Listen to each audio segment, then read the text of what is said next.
We're back on Cambridge Inside Out, and it is still August 19th, 2025. So I wanted to talk a little bit about candidate slates, what the roles they play, emerging groups that are, you know, sort of becoming players, maybe not, and where that all stands. I mean, let me just speak freely here and just say that for many, many years, from 19, really, if you go back even into the 1930s, but primarily from the Plan E era, which commenced with the 1941 election, we had two primary camps politically in the city. There was the Cambridge Civic Association, which was technically only formed in 1945, but really had existed as the Committee for Plan E and a couple of other organizations that merged in 1995 under the banner of Cambridge Civic Association. And then there was basically the not CCA group, that was the independents. But they were somewhat sometimes organized, sometimes disorganized, but they were more identifiable with what you might think of as the townies, right? They typically ran neighborhood-based campaigns. So whether it's Al Vellucci running out of East Cambridge, or Tom Danny out of North Cambridge, or Danny Clinton out of Cambridge Port over the years, Sheila Russell was an independent candidate, and Lenny Russell, her husband before her, which were largely running out of West Cambridge, and what later came to be called Huron Village, which only caused Sheila to laugh. But that part of town. Of course, all of these candidates drew support from a lot of other people, a lot of other parts of the city and other constituencies. In her later elections, Sheila Russell, for example, drew a lot of support from elderly voters, which was very much not specific to a neighborhood. So the dichotomy, the political dichotomy, was basically CCA versus independence. And from about 1969, 1970 on, you could throw in the Cambridge Tenants Union as during the rent control years. So they were a major player in forming a tenant slate from about 1970 until, I guess, when rent control disappeared post the 1994 election.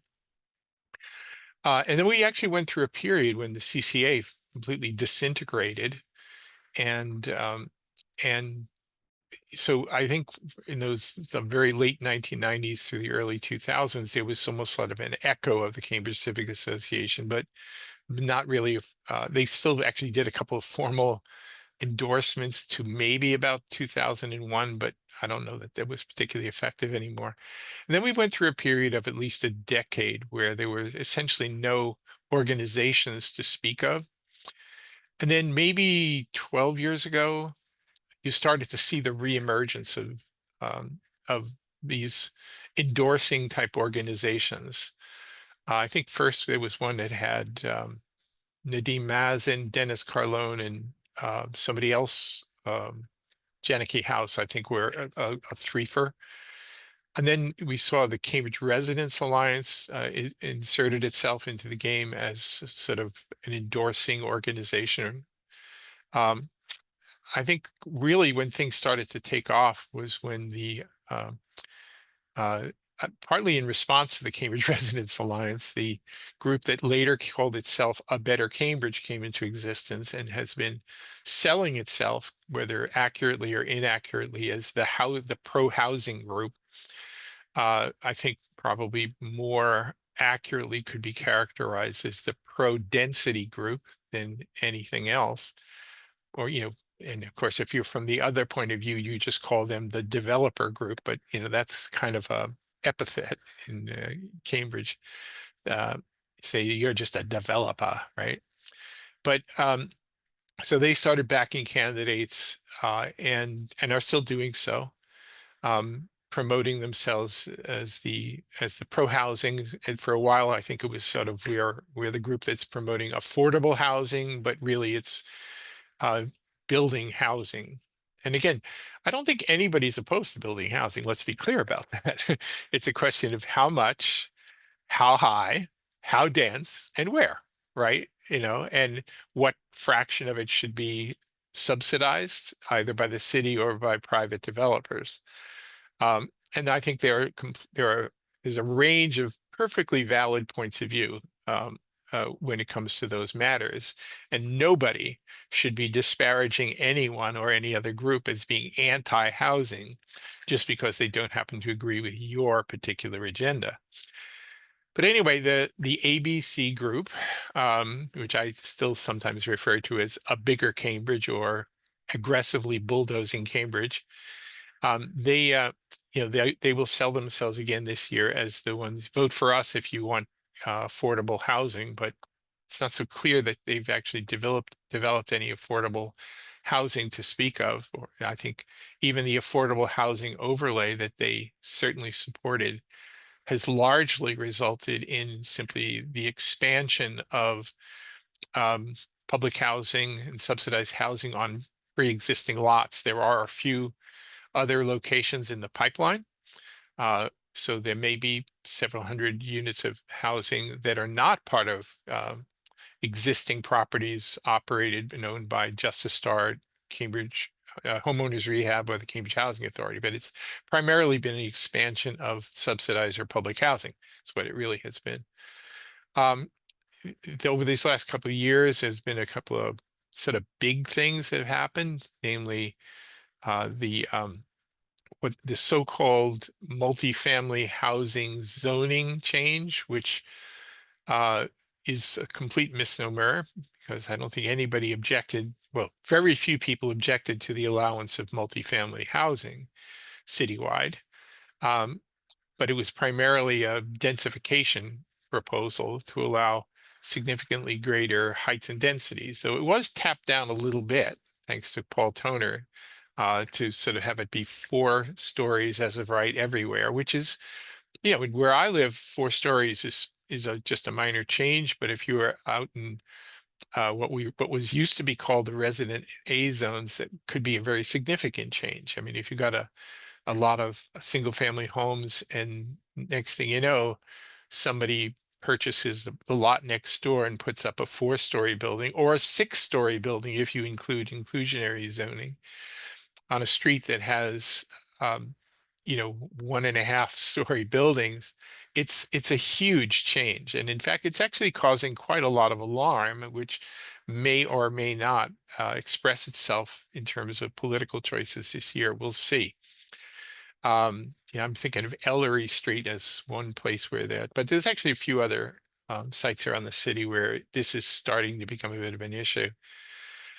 Anyway, uh, there's actually more in the pipeline. I think there's proposals currently being discussed about uh, dramatic increases in heights and densities along and reduction of setbacks. I should probably emphasize that. So in other words, if you were supposed to have like a 20-foot setback from the rear of the lot, and then it's been reduced to 5, which is barely enough to fit the garbage cans in, um, then that's kind of an intrusion. Let's face it, that's an intrusion. But along some of the major corridors, Cambridge Street, and we'll see how they want to define corridors when all is said and done. Some are proposing, I think the ABC people are proposing 9 stories, 13 stories, 25 stories. And so that should become the rule. And, again, as I often like to point out to people, I grew up originally in New York City, went to Flushing High School, and I watched as most of Flushing just pretty much got run over and turned into these very supersized apartment buildings. And it's not really a place I like so much anymore once upon a time. And, you know, to what degree do you as a current resident have agency and a right to dictate um, what the future city should look like? I am of the opinion that as a voter and an existing resident, you have every right to have some input into this. Uh, Zoning is a tool for doing that. Um, and if you like the fact, and you originally invested your money by buying a home in Cambridge because you liked the fact that it was sort of topping off at 35 feet and maybe triple deckers here and there, and you don't necessarily want to see everything torn down and turned into 6-story or 13-story buildings, I think that's a completely valid point of view. And if anybody decides to call you a NIMBY for that, well, tough on them. The truth is, if you live here, you may have a point of view, and I think those are perfectly valid points of view. And believe me, I'm pro-capitalism all throughout, but that doesn't mean that even a property developer or a capitalist, a big property owner, should have absolute unfettered rights to overwhelm existing streets, especially streets that are already working really, really well. Uh, that's like blockbusting of some sort. Um, so anyway, I do have I do have a right to express my point of view on that, and I have every intention of doing so. Anyway, if even if you believe in transit-oriented development, and as I do, then you do believe that there should be greater heights and densities close to public transit. So yes, for Central Square. Yes, for Porter Square, which I know some people in Porter Square would like to see it stay, two-story commercial fronts, but I think it really does need to go a bit bigger, ultimately with a commuter rail as well as rapid transit going right through there, as well as a number of bus lines. It's a question of how much. What do you consider acceptable? And just because there is a shortage of housing in the region doesn't necessarily mean that Cambridge has to supply all and to fill the entire deficit single-handedly. In fact, it's completely ridiculous to actually support that point of view, in my opinion. This is a regional situation or a national situation about housing shortages, and it should not be pseudo cured by one individual city. You should just do what's right and plan it accordingly. See where it goes. All right. So I think I've probably talked a little bit more about that than I had intended to do. So let me just say one thing about factions, and then I want to just say a little bit about what's actually happened at some of the city council meetings recently. So as I say, there was once upon a time there was, CCA and independence.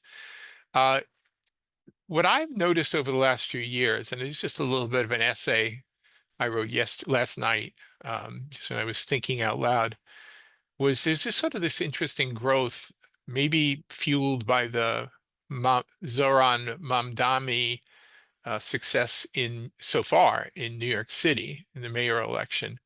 But the very hard left organizations around the city seem to be coalescing, um, not only in terms of the people who are involved in them, but even how they're approaching the municipal elections. So this year there was an entity that appeared out of nowhere called the Cambridge Progressive Electoral Collaboration, which I won't click on right here because of time, but I'll say that basically it's all the left-leaning organizations in the city, which includes groups like, the Cambridge Residents Alliance, which has really become indistinguishable from the Democratic Socialists, the Our Revolution group, these new groups, they call themselves what are they called? There's the Cambridge, what is it called? It's the Cambridge of Housing Affordability Organizers, CHOW.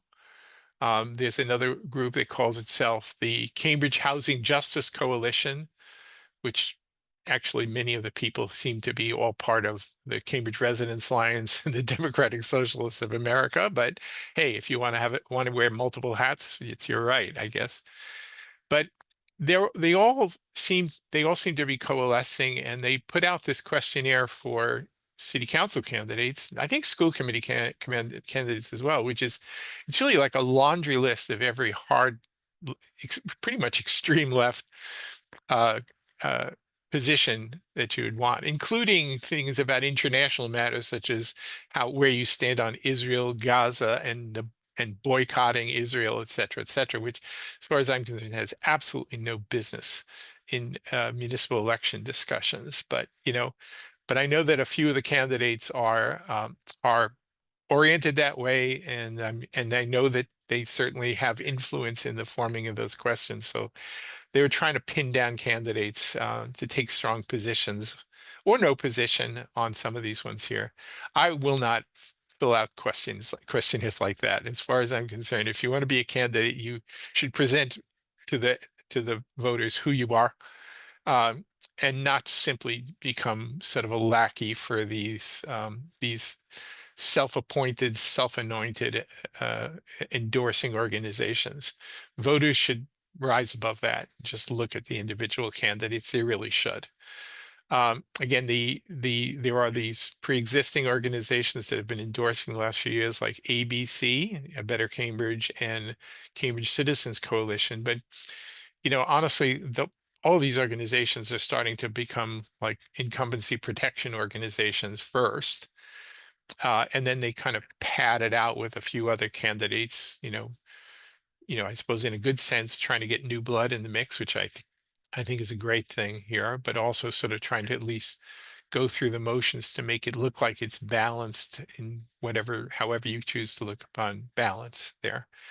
Um, but quite honestly, all of these organizations are really just, like a handful, or at least two or three people, if not at most 10, who are basically appointing themselves as the arbiters of who is acceptable and who is not. And as a voter, if you think that that's how things ought to be, then good luck. So anyway, let me just pivot here now and talk a little bit about what's some of the more significant things that have been happening up at the city council and the city administration over the last several months. Since I last did a program here in early July, actually a lot has happened.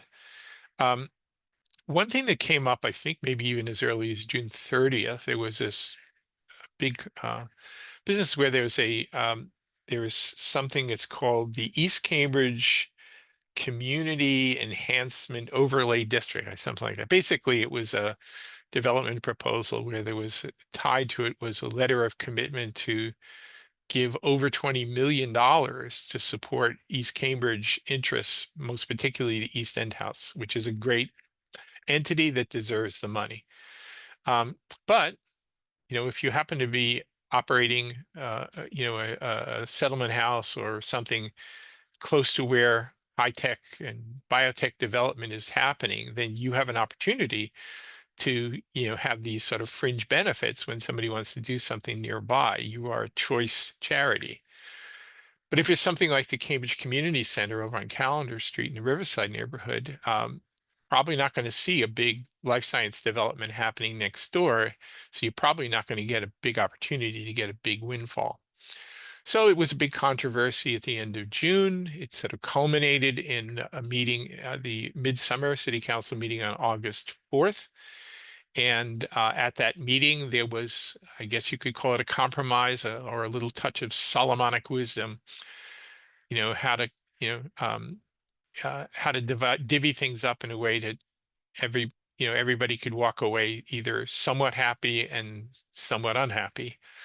So some of the money that was originally promised for the East Cambridge interest was reallocated by mutual agreement amongst the elected officials and the property developers, Biomed Realty, I believe, so that some additional money. So it was in the end about $20 million, significant, to basically for East End House.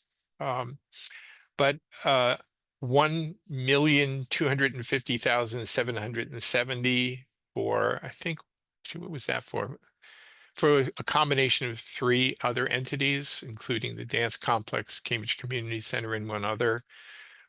There was additional money also, I think maybe $500,000 to Cambridge Economic Opportunity Commission, CEOC, uh, which operates out of the building behind City Hall on Inman Street. So everybody got a little piece of the action. Now this is all well and good. I like charity. Charity is good. Generosity is good. But there is something about the so-called contract zoning and where decisions about the future of the city are made not based on good planning principles, but basically on who can cough up cash to support your favorite things. I wish we didn't do things that way. I really wish. But you know, this so-called contract zoning seems to be the norm. And, and I guess, well, if that is going to be the norm, even if it's not the best way to do business, then coming up with some reasonably fair allocation is, I guess, appropriate. So, I mean, this issue came up some years ago, in much the same way, and there was a community benefits committee was formed to sort of so that you would basically have the contract zoning money would go into a kitty that would then there would be a committee that would decide how it could be fairly allocated to various nonprofit entities around the city. Um, and maybe some people didn't like the fact that this one that was happening down East Cambridge this year seemed to violate that. But I don't know what's right, honestly. I mean, there's some public policy matters that are easy to decide what's right and what's wrong. Some are less easy. I would call this one in the less easy category.